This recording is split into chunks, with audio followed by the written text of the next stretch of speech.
Hello everyone, welcome to my channel.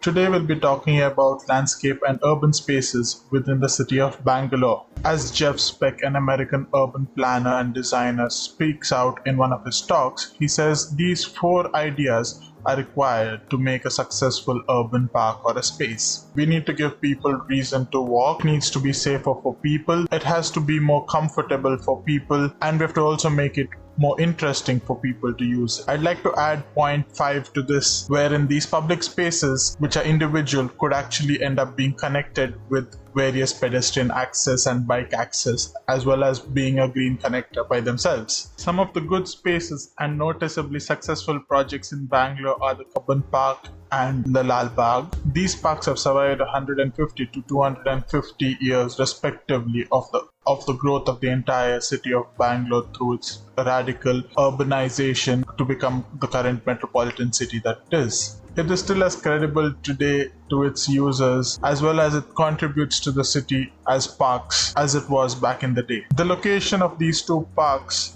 are prime locations in the heart of the city, and the sheer size of these parks makes it feel like two large lung spaces itself to the city. The other reason for the success of these parks is that it is connected to a number of neighborhoods rather than just one.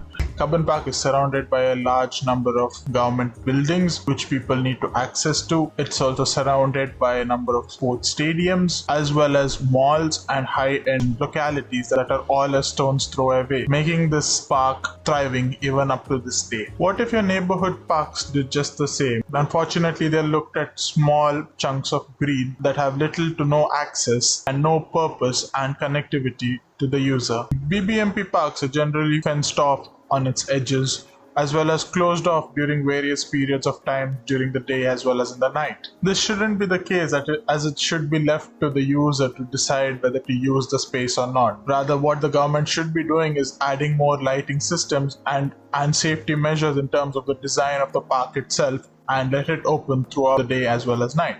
I think designers, architects, landscape architects, and the general public should all have a say in what we need for the future. And then the government must implement this. This should be the way forward for our country. Now let's talk about large open public spaces and outdoor spaces in terms of landscapes. The most predominant or prominent ones that comes up to one's mind is the Brigade Gateway, or more commonly known as the spill-out space within the Orion Mall. One of the main reasons this space works really well is because it acts as a spill-out zone for the mall, 5-star hotel, the offices, as well as the residential area that's all surrounding it.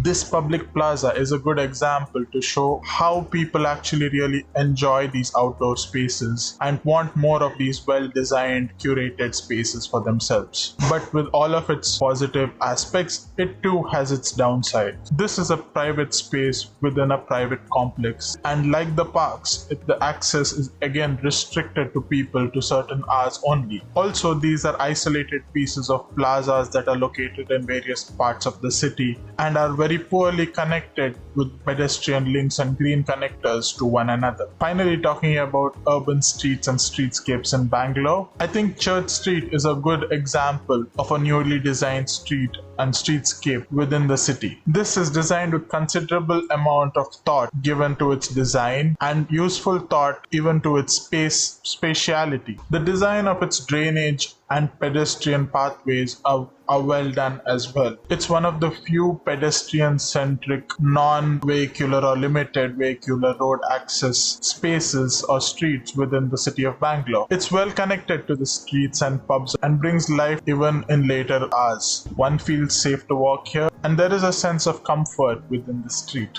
The road is also close to a metro, which adds value to it. So I'd still be looking at what I feel about the street and what's missing and how I feel this could have been made better. First of all, there is a lack of trees within the street. This would act as large greening elements and shading structures and make it more visually appealing along the walk. The other main lacking feature on the street are its start and end points are not specific to destinations or landmarks that people would want to get to or start from. So this then becomes a huge void to the street. The meaning and importance to the street and value of it also decreases due to its lack of connectivity to larger spaces. A sense of direction is kind of lost to the user except for the ones who are looking out for the retail spaces, the restaurants, and the pubs that are existing along this roadway itself. So, this is a huge drawback, is what I feel.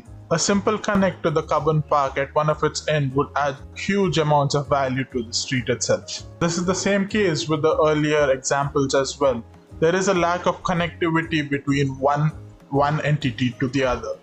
A set of streets that were all linked together could create a larger group of linked roads where people could actually then start biking, and pedestrian movement could then happen in a better way. We could also add plazas as well as these parks that I spoke about earlier within this entire loop of better streetscapes, plazas, and an integrated kind of green corridor could be created to beautify and green the entire city and make its users more pedestrian friendly and bike friendly, and reduce the amount of vehicular movement that people would be wanting to use. I would like to pick out one good example for this kind of a system.